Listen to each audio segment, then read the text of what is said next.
While the president and the vice president with their wives have received their COVID-19 vaccines today, they were the first to receive the jabs which arrived in the country last week.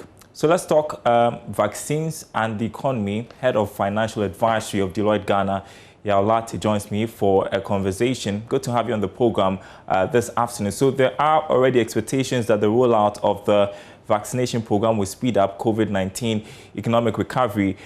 Just how quickly could the vaccination program speed economic recovery? Yes, thank you very much.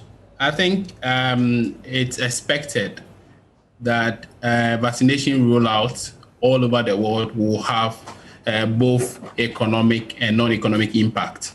I think we will call the adverse impact of the COVID on the world economy.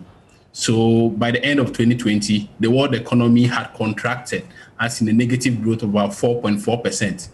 Ghana, per the estimate from the Economic Intelligence Unit, our economy also contracted by about 0.2%. Beyond that, we had losses of revenues from public sector income, loss of revenue from the extractive industry and the likes. So the rollout of COVID or the vaccination is going to reduce some of these adverse impact of the COVID on the economy. I think the first and foremost to say is that it has qualitative impact in the sense that just the mere thinking or the announcement of a rollout brings investor confidence. And if you see in other economies, stock markets are beginning to rise or revamp because of the announcement of the vaccination.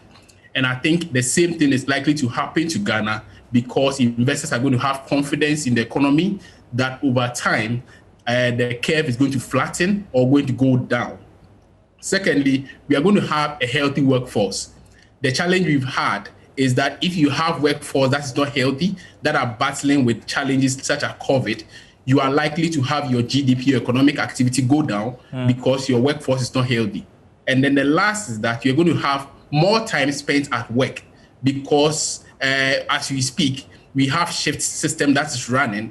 And as a result of that, it's affecting productivity. So we do know that the rollout of the vaccination program will have economic impact. And no doubt, I think we are happy to have that start.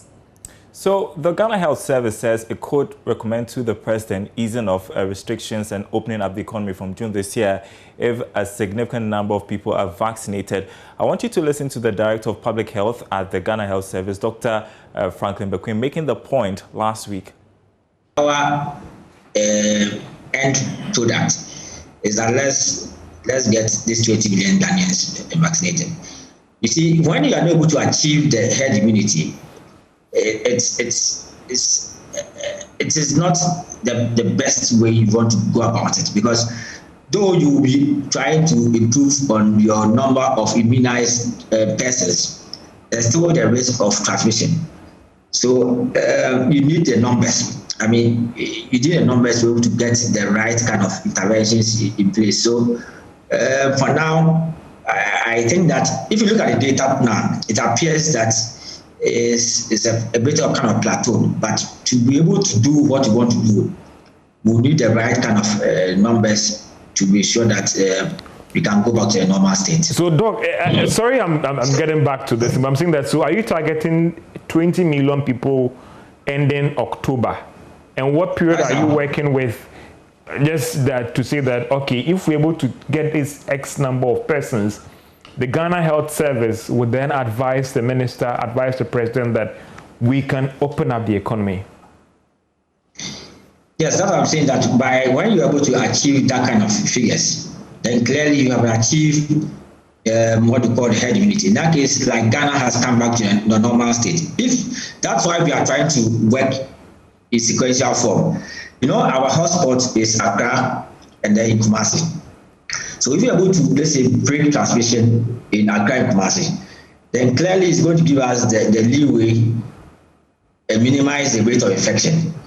Then we can, in that case, you can be sure that gradually we can be able to open up. So that's why our initial focus is let's get Accra and Kumasi right. Now we are just looking at 600,000 doses.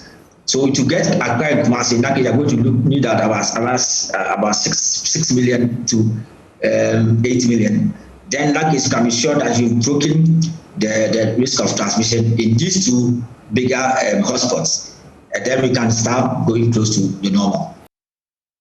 Yeah, so is that a realistic forecast for reopening the economy, all things being equal? So I think that is good news to a large extent. That's good news. Because if we have our economy going to be open, the aspects that were hugely or heavily or hardest hit by the pandemic, such as the services sector, including the hotel, hospitality industry, and even oil and gas sector, are going to see some kind of reversal, and we are going to see some growth in those subsectors. But let me also send a word of caution here, that the numbers do not support the anticipated growth or recovery as we expect.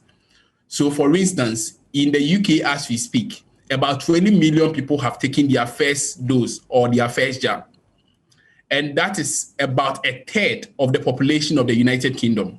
As we speak, a third of the population, about 20 million people, have taken their first jab. In Ghana, the rollout is of 600,000.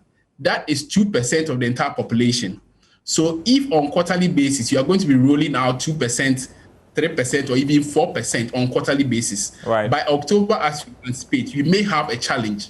And the expected growth of about 4% this year as government anticipates may not be realized because the rollout is slow relative to what we are seeing in other economies. Okay, I was going to ask you how quickly we're going to see a change in our growth numbers if everything, the vaccination rollout, is successful. Yes, so I think the economy, some aspect of the economy will respond almost immediately with the announcement of the COVID vaccine, and that's good news, because we are, like I said, you're going to see investor confidence. Some of the investors that adopted a wait and see attitude will start investing or start planning to commence their businesses by the end of the second quarter. But then the problem or the challenge we have is that our COVID vaccination rollout is relatively slow compared to what we've seen in other economies that are recovering. So if others have achieved about 30% as we speak, and we are just about to start 2%, that's 600,000, about 30 million people, 2%, then our growth or our expected recovery is going to be slower than we are seeing in other economies. And so what we can advise government to do is to accelerate the rollout program, make sure or ensure that we get a lot more vaccination. Maybe the second rollout will not be about 2%, but will be something more than about 10% or 20% of the population. That is going to accelerate our economic recovery. Right. And my final question, so we are receiving the jabs for free for now. Do we anticipate extra cost or a financial strain? Should we start to buy them? The good news is the developing countries, about 10 developing countries, have launched what we call the accelerator program. What they foresee with that we can have the developed economies roll out their vaccination program, quickly finish it, and then have some low-income countries behind. At the end of the day, it will be counterproductive because we still trade, we still interact with them. So we have the benefit of having this vaccination rollout funded by our development partners. Right. But I don't foresee that throughout for the 100% vaccination program all throughout. So at some point, the burden will be on government, particularly if you want to accelerate it, because our development partners will have their program. But if you want our economy to accelerate the rate of recovery, then we would have to put in some money to ensure that our rollout is faster than we have seen or faster than we have planned so far. All right, Yaolate, head of the Financial Advisory Unit of Deloitte Ghana. Thanks for speaking with us this afternoon.